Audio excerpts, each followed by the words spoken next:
The air in Eastern Europe is heavy with the scent of diesel, damp earth, and the metallic tang of impending violence. For nearly a century, the rules of this landscape were written in steel. The tank was the undisputed king of the battlefield, a rolling fortress that dictated the boundaries of empires. In the center of this modern iron storm stands the T-90M Proryv, or breakthrough. It is the pinnacle of Russian armored doctrine, a machine that Vladimir Putin himself hailed in June 2023 as the best tank in the world. It is a $4.5 million statement of intent wrapped in layers of sophisticated composite armor and equipped with technology that was supposed to make it invincible. But as the sun rises over the jagged tree lines of the Donbas, a new sound is beginning to drown out the roar of the T-90's 1,200 horsepower engine. It is a high-pitched plastic whine, a sound no louder than a swarm of angry bees. This is the story of a fundamental shift in the nature of human conflict. It is the story of how the most expensive,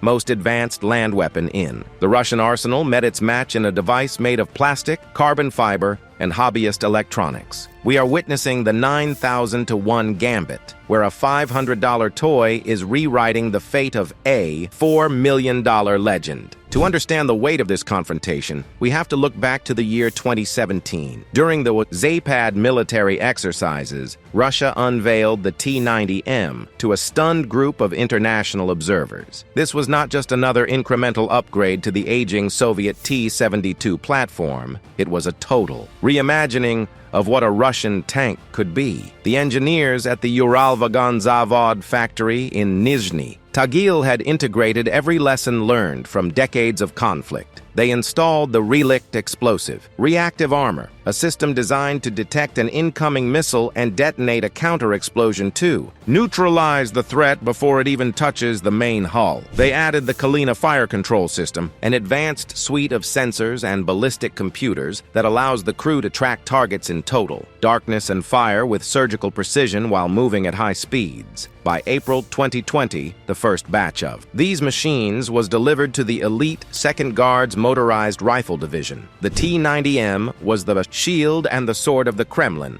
a symbol of a resurgent military power that believed it had finally closed the technological gap with the West. It was faster than the American Abrams, lower in profile than the German Leopard 2, and carried a 125mm smoothbore gun capable of leveling buildings from miles away. It was a masterpiece of 20th century engineering, built for a war that no longer exists. The transition from legend to reality began on February 24, 2022. As Russian columns crossed the border, the T-90M was initially held back, reserved as the ultimate trump card. But as the conflict dragged into the mud and the forests, the world saw the first crack in the armor. On May 4, 2022, near the village of Stary Saltiv in the Kharkiv region, the myth of invincibility was shattered. A T-90M, the pride of the Russian army, was caught in an ambush and destroyed by a Swedish-made Carl Gustaf rocket launcher. It was a shock to the system, but the real nightmare for the Russian armored corps was only just beginning. As 2023 progressed, the battlefield underwent a radical transformation. The sky, once the domain of multi-million-dollar fighter jets and massive Bayraktar drones, was suddenly filled with something much smaller and far more lethal: first-person view. Drones, or FPVs, began to appear in the thousands. These were not military-grade weapons. Developed by defense contractors over decades, they were racing drones, the kind used by hobbyists, strapped with old Soviet-era RPG-7 grenades. While the T-90M was designed to survive a direct hit from a high-tech anti-tank missile costing $200,000, it was never designed to fight a $500 fly that could fly through a window or hover under a turret. Imagine the perspective of a T-90M crew in the spring of 2024. You are encased in 48 tons of the most advanced steel Russia has to offer. Your thermal sights show you the world in shades of green and white, highlighting every heat signature for miles. You feel untouchable, but you are blind to the air directly above you. 3 miles away, hidden in a trench or a basement, a drone pilot wears a set of goggles that puts him directly in the cockpit of a small, agile quadcopter he isn't looking for your front armor, where your relict plates are thickest. He is looking for the neck of the tank, the turret ring, or the thin ventilation slats over the engine compartment. The pilot maneuvers with the grace of an insect, circling the tank as it tries to retreat. The tank commander hears the buzz over the roar of the engine, but there is nowhere to hide. The T-90M's turret, while fast for a tank, cannot keep up with a drone moving at 100 miles per hour. The pilot sees the target fill his screen. He lines up the crosshairs with the rear engine deck, the Achilles heel of every armored vehicle. He pushes the throttle forward. The high-pitched whine turns into a scream. The video feed on the pilot's goggles begins to flicker with static as he enters the range of the tank's electronic jammers. He is inches away from the steel. The screen goes black.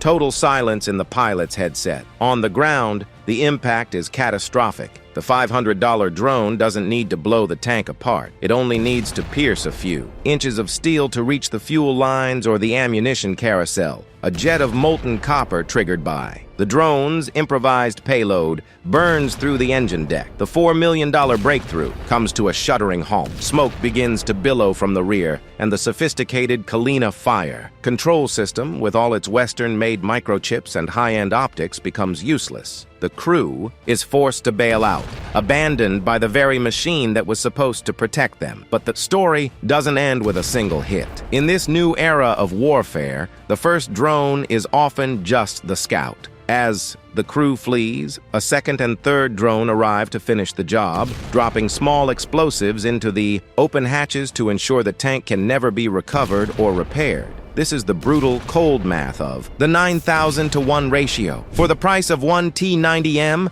an army can field nearly 10,000 FPV drones. Even if 99% of those drones fail, the 1% that succeeds results in a total strategic victory. The twist in this narrative is not just about the destruction of a tank, it is about the collapse of an industrial philosophy. Russia can only produce about 20 to 30 T-90Ms a month, even with its factories running 24 hours a day under heavy sanctions. Each one requires months of labor, specialized materials, and immense financial investment. In contrast, small workshops across the front lines are churning out thousands of drones every week. It is a war of attrition where the side with the more expensive weapon is actually at a disadvantage. The T-90M is a victim of its own complexity. It was built for a symmetrical war, a clash of titans on the plains of Europe. It was never meant to be hunted by a swarm of low-cost, expendable robots. We are seeing a total inversion of military economics. In the past,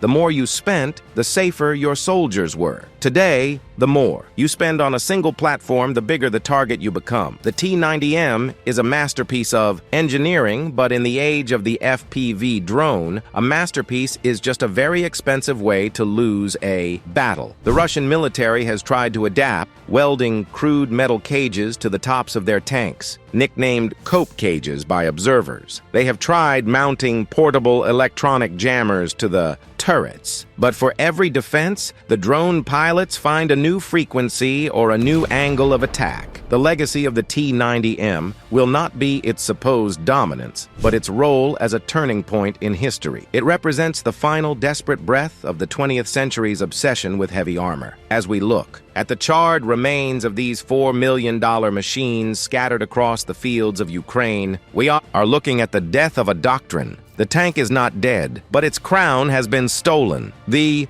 battlefield of the future belongs to the small, the cheap, and the many. It belongs to the swarm. Vladimir Putin's best tank in the world proved to be exactly that on paper, but on the ground, paper burns just as easily as steel. The T-90M Proryv was designed to break through enemy lines, but Instead, it has been broken by the sheer weight of a new digital reality. The high-pitched hum of the drone is the new sound of victory, and it is a sound that the designers at Uralvagonzavod never saw coming. The 9,000-to-1 gambit is over, and the house has lost. We are entering a world where the giant is no longer feared because the giant is too expensive to lose and too slow to win. The age of the Iron Fist is being replaced by the age of the digital sting, and nothing will ever be the same again. Write your tactical analysis in the comments. We'll see you in the next deep dive. Stay sharp.